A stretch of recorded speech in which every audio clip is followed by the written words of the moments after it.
है कि ना। आपको रोक के कोई 10 का नोट दे दे, आहा कितना मजा आ गया। सेम उसी तरीके से करंट फ्लो कर रहा है, रजिस्टर उसको रोक रहा है, तो क्या जरूरत है उसको रोकने की, करंट को फ्लो करने दो। क्यों हम रजिस्टर का इस्तेमाल करते हैं, रजिस्टर क्या करता है।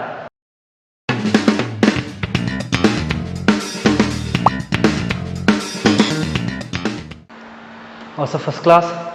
हमने अपने लास्ट लेक्चर में बात की थी चार्ज की, करंट की और पोटेंशियल डिफरेंस की।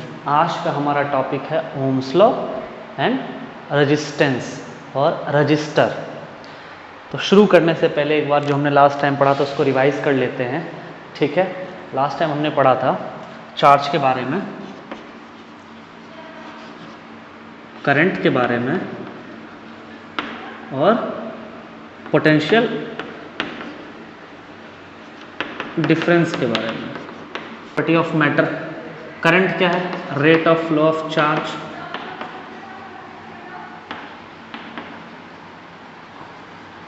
और पोटेंशियल डिफरेंस मैंने क्या बताया था आप लोगों को, difference in charge between 2 points. आज हम इससे आगे चलेंगे और ओम्स लॉ पे डिस्कस करेंगे। ओम्स लॉ पे डिस्कस करने से पहले आपको ये तीनों चीज़ें पता होनी चाहिए थी। अब इससे आगे बढ़ते हुए हम ओम्स लॉ को देखेंगे, ओम्स लॉ के बारे में पढ़ेंगे। ओम्स लॉ किसने दिया था, ओम्स लॉ दिया था जर्मन फिजिसिस्ट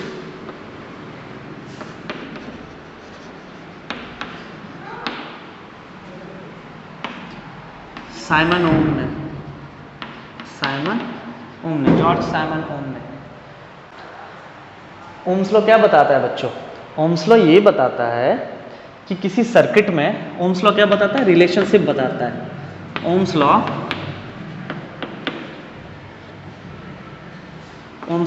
करता है क्या, relationship between voltage, current and resistance, ठीक है। इन तीनों के बीच में क्या बताता है, रिलेशन बताता है। किसके किसके बीच में, वोल्टेज, करंट और रेजिस्टेंस के। वोल्टेज आप पहले से जानते हैं, करंट आपको पहले से पता है, रेजिस्टेंस आपके लिए एक नया टर्म है। तो हम ओम्स लॉ में और अंदर जाने से पहले थोड़ी सी रेजिस्टेंस के ऊपर चर्चा कर लेते हैं। जिस तरीके से चार्ज किसी मैटर का, किसी बॉडी का प्रॉपर्टी होता है, सेम उसी तरीके से रेजिस्टेंस भी किसी बॉडी का प्रॉपर्टी होता है। आप ऐसे समझिए, अब मान लीजिए कि जैसे इलेक्ट्रॉन मूव कर रहा है, एक ये तार है, इस तार के अंदर में इलेक्ट्रॉन मूव कर रहा है, ठीक है। इस तार के अंदर और भी तो एटम है, और भी तो पार्टिकल्स हैं। वो पार्टिकल्स इसके मूवमेंट को क्या करते हैं, रिस्ट्रिक्ट करते हैं, रोकते हैं, इसको जाने नहीं देते। आपके अंदर से कोई चीज़ गुजरेगा, आप उसको जाने दोगे, नहीं दोगे। आपके गली में कोई आता है, जाने देते हो, नहीं देते हो। तो सेम इसी तरीके से जैसे आपके घर से कोई जाना चाहेगा तो आप उसको रजिस्ट नहीं करोगे, करोगे ना। सिमिलरली जब एक इलेक्ट्रॉन मूव करता है किसी कंडक्टर में या किसी मैटर में, तो उसके फ्लो को, उसके प्रवाह को रिस्ट्रिक्ट किया जाता है। उसी को हम रेजिस्टेंस बोलते हैं। ये एक नेचुरल टेंडेंसी है, हर मैटर, हर बॉडी रिस्ट्रिक्ट करता है इलेक्ट्रॉन के मूवमेंट को। तो जो कम करता है उसको हम कंडक्टर बोल देते हैं कि हाँ भैया ये कम रजिस्ट कर रहा है। कोई बहुत ज़्यादा रजिस्ट करता है तो हम उसको इंसुलेटर बोलते हैं। क्यों? क्योंकि वो इतना ज़्यादा रजिस्ट कर देता है कि इलेक्ट्रॉन उससे पास ही नहीं हो पाता, तो करंट फ्लो ही नहीं करता, हम उसको इंसुलेटर बोलते हैं। और जो थोड़ा कम रजिस्ट करता है, जो पास होने देता है, हम उसको कंडक्टर बोलते हैं। जैसे सिल्वर हो गया, आयरन हो गया, वाटर हो गया, ये सब क्या करते हैं, इलेक्ट्रिसिटी को कंडक्ट करते हैं। वहीं रबड़ है, पेपर है, ड्राई वुड है, ये सब क्या है, ये कंडक्ट नहीं करता है। ये इलेक्ट्रिसिटी को इतना ज़्यादा इसके अंदर रेजिस्टेंस है कि इलेक्ट्रिसिटी को पास ही नहीं होने देता है, इसलिए हम लोग इसको क्या बोलते हैं, इंसुलेटर। ढीठ है एक तरीके से, ऐसे समझ लो, इतना ढीठ है कि करंट को फ्लो ही नहीं करने दे रहा है, ठीक है।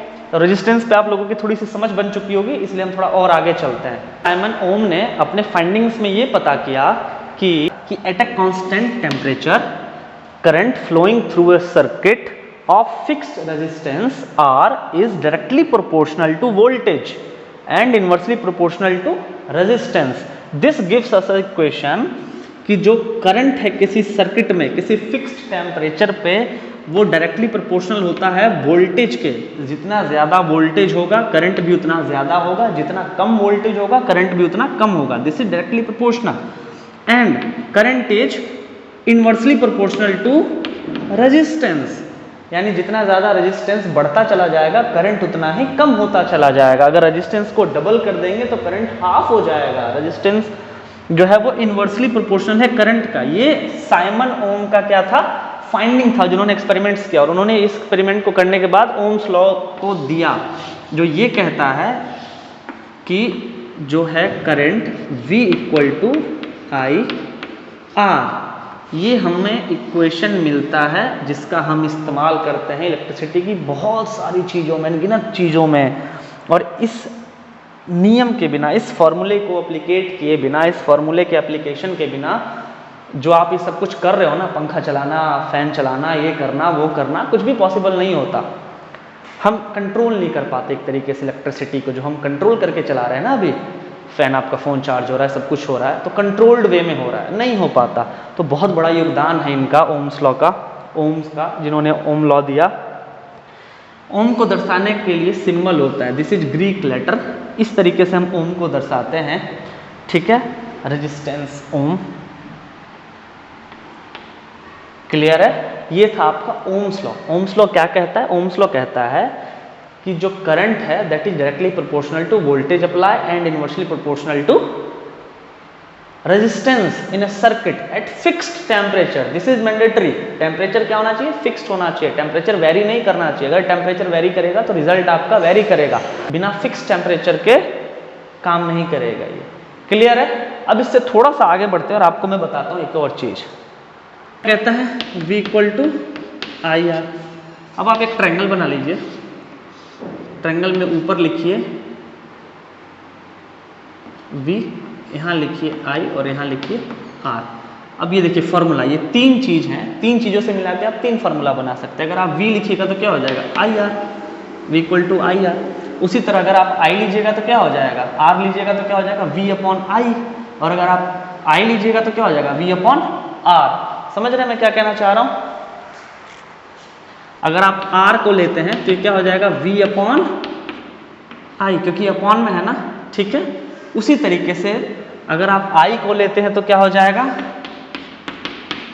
V upon R। तो एक इक्वेशन से हमारे पास तीन इक्वेशन आ गई। क्या आ गई? तीन इक्वेशन आ गई। और तीनों इक्वेशन का इस्तेमाल आप कर सकते हैं अलग अलग चीज़ को पता लगाने में। जैसे पोटेंशियल डिफरेंस अगर आपको निकालना है, वोल्टेज निकालना है तो आप करंट और रेजिस्टेंस को मल्टीप्लाई कर दीजिए। आपको रेजिस्टेंस निकालना है तो वोल्टेज को करंट से डिवाइड कर दीजिए। अगर आपको करंट निकालना है तो वोल्टेज को रेजिस्टेंस से डिवाइड कर दीजिए। तो इस तरीके से हम ओम्स लॉ का इस्तेमाल करते हैं अलग अलग चीज़ों को पता लगाने में, अलग अलग सर्किट में। क्लियर है? थोड़ा आगे बढ़ते हैं ओम्स लॉ से और हम रेजिस्टेंस पे चर्चा करते हैं, क्योंकि हमारे पास ये एक नया शब्द है रेजिस्टेंस, एक नई टर्मिनोलॉजी है। हमने करंट पढ़ा, चार्ज पढ़ा, लेकिन हमने रेजिस्टेंस के बारे में कुछ नहीं पढ़ा। तो हम थोड़ा सा चर्चा करते हैं किस पे? रेजिस्टेंस पे। तो रेजिस्टेंस पे चर्चा करने के लिए हमको थोड़ी सी चीज़ों को समझना पड़ेगा। सबसे पहले तो रेजिस्टेंस क्या है? जिस तरीके से चार्ज किसी मैटर का प्रॉपर्टी है, रेजिस्टेंस भी क्या प्रॉपर्टी है? रेजिस्टेंस क्या है? Natural property of matter to resist flow of charge या फिर इलेक्ट्रॉन या फिर करंट, कुछ भी लिख सकते हैं, आपकी चॉइस। एसआई जो यूनिट है, SI unit of resistance is ohm. ठीक है? तो अगर आपसे सवाल आता है और कई बार आता है, जैसे हम लोगों ने किया ना 1 वोल्ट इक्वल टू क्या, उसी तरह अगर हम करें कि 1, आप सवाल अगर पूछ ले what do you mean by 1 ओम, तो बाय 1 ओम, 1 ओम से हम क्या समझते हैं? क्या समझते हैं 1 ओम से हम? 1 एम्पियर, 1 बी अपॉन 1। अगर मैथमेटिकल लैंग्वेज में हम समझे तो by 1 ohm we mean 1 voltage of current is divided by 1 ampere of current. 1 voltage of current is divided 1 ampere current. ठीक है? ये आपका क्या है? ये 1 ओम है। ठीक है? अब इस फॉर्मूले के रिलेशन से क्या पता चलता है? इस फॉर्मूले के रिलेशन से हमें ये पता चलता है कि if we double the resistance current becomes half. इससे ये पता चलता है कि if we double the resistance I becomes half. कैसे पता चलता है? देखो होता क्या है ना कि जो भी चीज़ सामने होती है दैट इज डायरेक्टली प्रोपोर्शनल, जो भी चीज़ नीचे होती है that is inversely proportional. Alright? तो करंट क्या है, रेजिस्टेंस से इन्वर्सली प्रोपोर्शनल। मैंने बताया भी था अभी पीछे ओम्स लॉ में कि अगर रेजिस्टेंस को बढ़ा दोगे तो करंट आधा हो जाएगा, ऑब्वियसली आधा हो जाएगा। अगर मान लो एक छोटा सा कोई चीज़ है जिसमें से करंट पास कर रही है, उस चीज़ को और छोटा कर दो तो क्या हो जाएगा, उसका फ्लो कंस्ट्रिक्ट नहीं होगा, उसका फ्लो रुकेगा। उसका फ्लो रुकेगा तो करंट, अब करंट का फ्लो, रेजिस्टेंस बढ़ा दिया, इसका क्या मतलब है कि करंट के फ्लो को हम और रिस्ट्रिक्ट कर रहे हैं। तो जितना ज़्यादा रेजिस्टेंस बढ़ाते जाएंगे करंट का फ्लो उतना ही कम होता चला जाएगा। तो अगर हम दुगना कर देंगे तो रेजिस्टेंस करंट क्या हो जाएगा, करंट बिकम्स हाफ। ऐसे सवाल बहुत सारे कॉन्सेप्चुअल पूछता है कि what will happen if we double the resistance. तो सिंपल आंसर है, करंट विल बिकम हाफ। दुगना कर दे, 3 गुना कर देगा तो क्या हो जाएगा, सेम उसी तरीके से 1/3। अब जैसा कि मैंने कहा कि रेजिस्टेंस जो है हर मैटर का अपना एक खुद का प्रॉपर्टी है। तो रेजिस्टेंस किन किन चीज़ों पे डिपेंड करता है, किन्हीं चीज़ पे तो ये डिपेंड करता होगा। नेचुरल प्रॉपर्टी है, ठीक है, आई गॉट इट कि वो उसका नेचुरल प्रॉपर्टी है, लेकिन ये नेचुरल प्रॉपर्टी किस किस चीज़ों पे डिपेंड करता है। तो सबसे जो पहला इंपॉर्टेंट चीज़ है कि जो रेजिस्टेंस है वो डिपेंड करता है लेंथ पे, क्योंकि रेजिस्टेंस जो है वो लेंथ के डायरेक्टली प्रोपोर्शनल होता है। मान लो किसी चीज़ को यहाँ से यहाँ तक जाने में, मान लो अगर क्वांटिटी वाइज अगर बात करें तो मान लो उसको दिक्कत हो रहा है, जिसको स्केल पे उसने बोला 2। मान लो किसी बॉडी को यहाँ से यहाँ तक जाने में किसी रेजिस्टेंस का सामना करना पड़े, मान लो उसको दिक्कत हो रही है। तुम मान लो यहाँ से इतना दूर सफ़र कर रहे हो, तुमको पेन हुआ, तुम्हारे पेन का जो नंबर है ना वो 2 है। तो अगर मैं इसको दुगना कर दूँ तो तुम्हारे पेन का नंबर कितना हो जाएगा, दुगना, 4। इससे क्या मतलब है, इससे ये मिला कि अगर आप जर्नी दुगना करोगे तो आपको दर्द भी दुगना होगा, आपका पेन भी दुगना होगा। सिमिलरली अगर हम रेजिस्टेंस को, लेंथ को बढ़ा देंगे तो रेजिस्टेंस भी हमारा क्या हो जाएगा, दुगना हो जाएगा। मान लो किसी इलेक्ट्रॉन को यहाँ से यहाँ तक जाने में, किसी इलेक्ट्रॉन को यहाँ से यहाँ तक जाने में इतनी दिक्कत हो रही है, उसी इलेक्ट्रॉन को दुगनी दूरी तय करने में फिर से इतनी ही दिक्कत होगी। इसका मतलब लंबाई बढ़ा दे रहे हैं तो रेजिस्टेंस क्या हो जा रहा है, बढ़ जा रहा है। तो रेजिस्टेंस जो है वो डायरेक्टली प्रोपोर्शनल है किसके, लेंथ के। If we double the length resistance will become double, if you triple the length resistance will become triple. Length बढ़ाते जाइए रेजिस्टेंस उसका बढ़ता जाएगा, क्योंकि इलेक्ट्रॉन को फिर उतनी ही ज़्यादा और दूरी तय करनी पड़ेगी और इलेक्ट्रॉन को उतना ही ज़्यादा दूसरे एक्स्ट्रा फोर्सेस का सामना करना पड़ेगा और दूसरे सारे एटम्स का उसके मूवमेंट को रिस्ट्रिक्ट करेंगे। तो जैसे जैसे आप लेंथ बढ़ाते जाइएगा आपका रेजिस्टेंस क्या होता चला जाएगा, बढ़ता चला जाएगा। दूसरा ये है कि जैसे मान लीजिए तार है, इस तार की जो मोटाई है, इस तार की जो मोटाई है मैं आपको बताता हूँ। जैसे ये तार है, इस तार की कितनी मोटाई है, मोटाई होने से क्या होगा, अब एक बात को समझिए कि मान लीजिए कोई पाइप है वो इतना बड़ा है, इससे पानी आ रहा है, ठीक है, तो कितना आसानी से पानी आ जा रहा है, कोई इशू है, कोई इशू नहीं है। लेकिन उसी अगर मैं तार को, सेम साइज़ के तार को बहुत बारीक कर दूँ, बहुत पतला कर दूँ, तो फिर पानी पाने में क्या थोड़ी सी प्रॉब्लम होगी। अगर मान लीजिए पानी जा रहा है ऐसे पाइप से, बहुत आराम से चले जाएगा, कोई दिक्कत नहीं, पानी फ्लो करेगा, बहुत अच्छे से फ्लो करेगा। लेकिन मैं इसी पाइप के, सेम साइज़ के पाइप को अगर मैं ऐसे रिस्ट्रिक्ट कर दूँ थोड़ी दूरी पे, तो पानी यहाँ से तो अच्छा आएगा, लेकिन यहाँ पे इसको क्या होगा, इस वाले हिस्से में इसको दिक्कत होगा, फिर यहाँ से अच्छे से जाएगा। तो जैसे ही मैंने उसके थिकनेस को, उसकी गोलाई को, उसके मोटाई को क्या किया, कम कर दिया, तो इलेक्ट्रॉन को तकलीफ होगी। अभी मैं आपको एक अच्छे से पाइप से निकालूं, आराम से निकल जाओगे। अगर उसी चीज़ को मैं कंजस्टेड बना दूं, आपको दिक्कत नहीं होता, दिक्कत होता है। सेम उसी तरीके से अगर हम एरिया ऑफ क्रॉस सेक्शन को छोटा कर दें, तो जो रेजिस्टेंस है अगर उसको हम एरिया ऑफ क्रॉस सेक्शन को छोटा कर दें, सेक्शन छोटा कर दीजिएगा तो रेजिस्टेंस बढ़ जाएगा, और एरिया ऑफ क्रॉस सेक्शन अगर आप बड़ा कर दीजिएगा तो रेजिस्टेंस कम हो जाएगा। तो जो रेजिस्टेंस है वो इन्वर्सली प्रोपोर्शनल होता है एरिया ऑफ क्रॉस सेक्शन के। क्लियर है?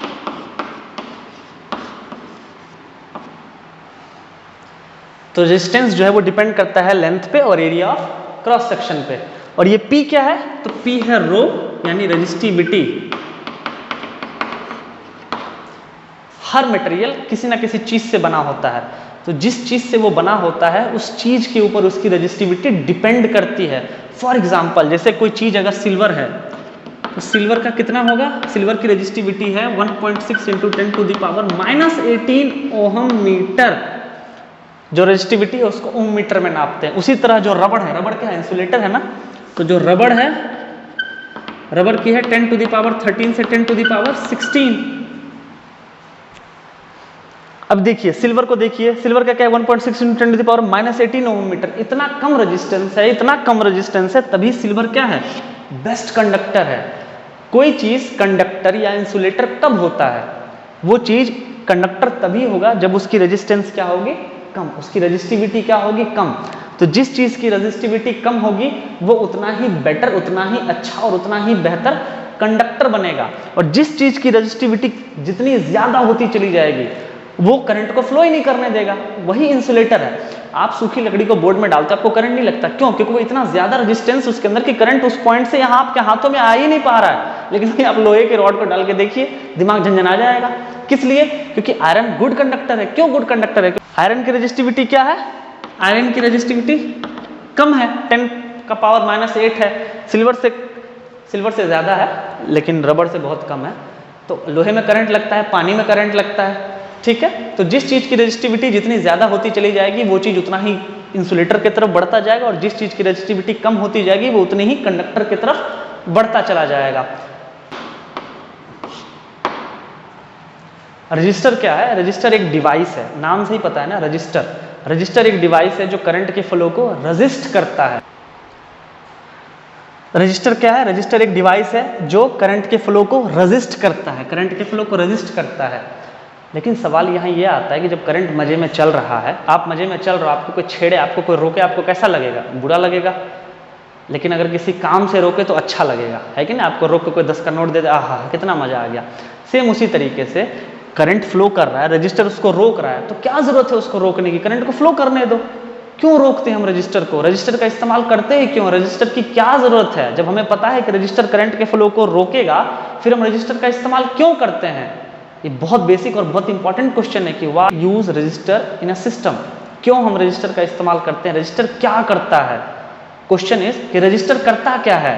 तो भैया रजिस्टर जो है करंट के फ्लो को रोकता है। इससे क्या हो जाता है? इससे होता है we use resistor to limit the current and to divide the voltage in a circuit. हम रजिस्टर का इस्तेमाल करते हैं किसी भी सर्किट में करंट को लिमिट करने के लिए। हम यहाँ ओम्स लॉ का इस्तेमाल करते हैं, V = IR। रेजिस्टेंस जितना बढ़ेगा करंट उतना कम होगा, है कि नहीं? तो हम इसी ओम्स लॉ का इस्तेमाल करके हम रजिस्टर का इस्तेमाल करते हैं और इसी के एप्लीकेशन को हम आगे बढ़ाते हैं, और हम किसी भी सर्किट में करंट के लिमिट को कंट्रोल कर सकते हैं। अब आप समझिए कि आपके फ़ोन के बैटरी में 220 वोल्ट के जो आपका सप्लाई नॉर्मल आता है घर में, वो 220 वोल्ट का आता है वोल्टेज। वो आप अपने फ़ोन में नहीं पता चले प्लग में ट्रा डाले, निकाले और बैटरी में घुसेड़ दिए, फ़ोन जल जाएगा। मान लो एक पंखा है जिसको करंट चाहिए 5 ही एम्पियर का, और आपका सोर्स जो है वो है 15 एम्पियर का, तो पंखा फूक जाएगा। तो यहाँ रजिस्टर लगा होता है। रजिस्टर क्या करता है? पंखे के अंदर करंट की सप्लाई को लिमिट कर देता है, ताकि आपका 15 जो एम्पियर का करंट है वो 5 एम्पियर या 2.5 एम्पियर में आ जाए, ताकि आपका पंखा ढंग से ऑपरेट हो सके। तो रजिस्टर का ये काम है। रजिस्टर सर्किट में क्या करता है? करंट को लिमिट करता है और वोल्टेज को डिवाइड कर देता है। अब सवाल ये आता है कि हम रजिस्टर को यूज कैसे करें, कैसे लगाएं रजिस्टर को किसी सर्किट में। आइए देखते हैं उस चीज को भी। देखिए, आप किसी रजिस्टर को कैसे इस्तेमाल करेंगे। एक सर्किट के अंदर आप रजिस्टर को 2 तरीके से इस्तेमाल कर सकते हैं। पहला तरीका है सीरीज कॉम्बिनेशन में। आप एक रजिस्टर को एक के बाद एक लगाएं। जैसे मान लीजिए 2 ओम का रजिस्टर है और ये 3 ओम का रजिस्टर है, आपने इन दोनों को सर्किट में सीरीज में लगाया है, ठीक है। और एक है दूसरा कॉम्बिनेशन है जिसको बोलते हैं पैरेलल कॉम्बिनेशन। आप रजिस्टर को पैरेलल में लगाते हैं। तो क्यों ऐसा करते हैं? ऐसा करने से क्या होता है? होता यह है कि सीरीज कॉम्बिनेशन के अंदर जो करंट होता है वो सेम होता है।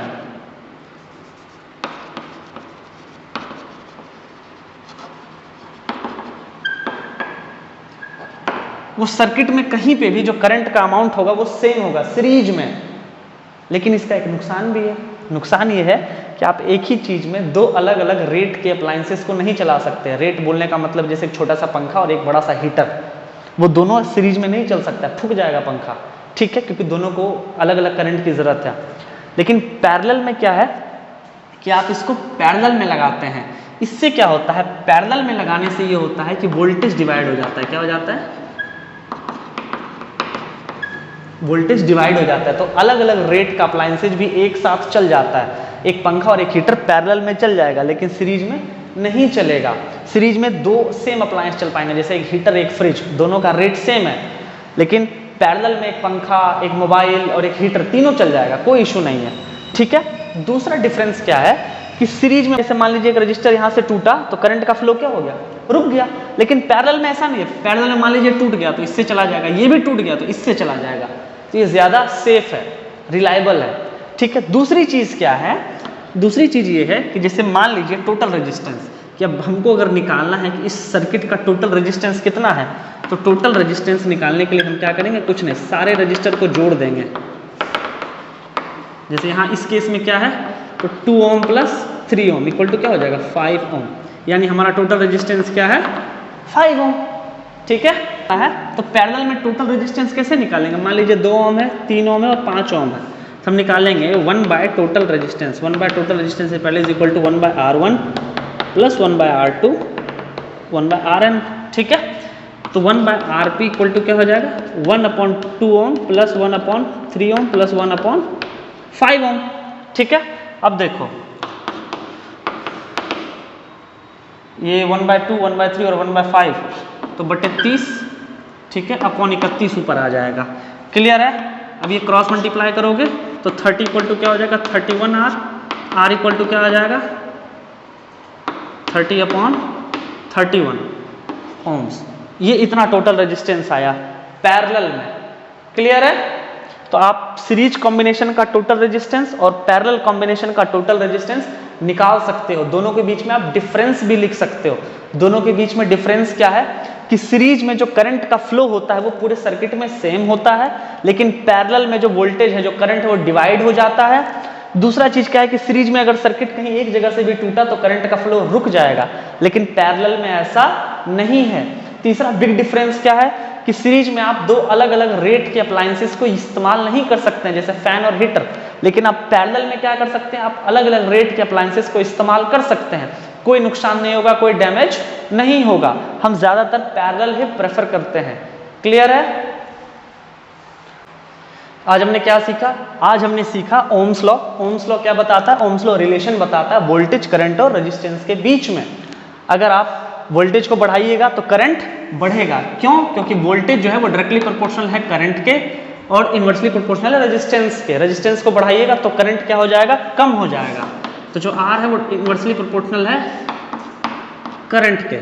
ठीक है, दूसरी चीज हमने क्या सीखी, हमने रेजिस्टेंस सीखी। रेजिस्टेंस किस किस चीज पे डिपेंड करती है, रेजिस्टेंस डिपेंड करती है लेंथ पे, एरिया ऑफ क्रॉस सेक्शन पे। अगर लंबाई दुगना कीजिएगा तो रेजिस्टेंस भी दुगना हो जाएगा। क्यों, क्योंकि जो रेजिस्टेंस है वो डायरेक्टली प्रोपोर्शनल है लेंथ के, और जो रेजिस्टेंस है वो इनवर्सली प्रोपोर्शनल है एरिया ऑफ क्रॉस सेक्शन के। अगर आप एरिया को बढ़ा दीजिएगा तो करंट का फ्लो, जो रेजिस्टेंस है वो कम हो जाएगा, और अगर आप एरिया को छोटा कर दीजिएगा, घटा दीजिएगा, रेजिस्टेंस को कम, एरिया ऑफ क्रॉस सेक्शन कम कर दीजिएगा तो रेजिस्टेंस बढ़ जाएगा। तीसरी चीज हमने सीखी कि रजिस्टर क्या है, रजिस्टर का इस्तेमाल क्यों है, और रजिस्टर को कैसे कैलकुलेट कर सकते हैं। तो टोटल रेजिस्टेंस सीरीज में कैसे निकलता है, total resistance is equal to सारे रजिस्टर को जोड़ दीजिए, निकल जाएगा। पैरेलल में कैसे निकालते हैं, R1/R equal to 1/R plus 1/R2 plus 1/R, जितना रजिस्टर है सबको 1/ रजिस्टर लिख के और ऐड करके लास्ट में क्रॉस मल्टीप्लाई करके आप निकाल सकते हैं। तो आज के लिए इतना काफी है। अगला वीडियो हमारा होगा heating effect of electric current और पावर पे। उम्मीद करता हूं आपको ये वीडियो पसंद आया होगा, और अगर आया तो शेयर करें और सीखें, इससे ज्यादा कुछ नहीं।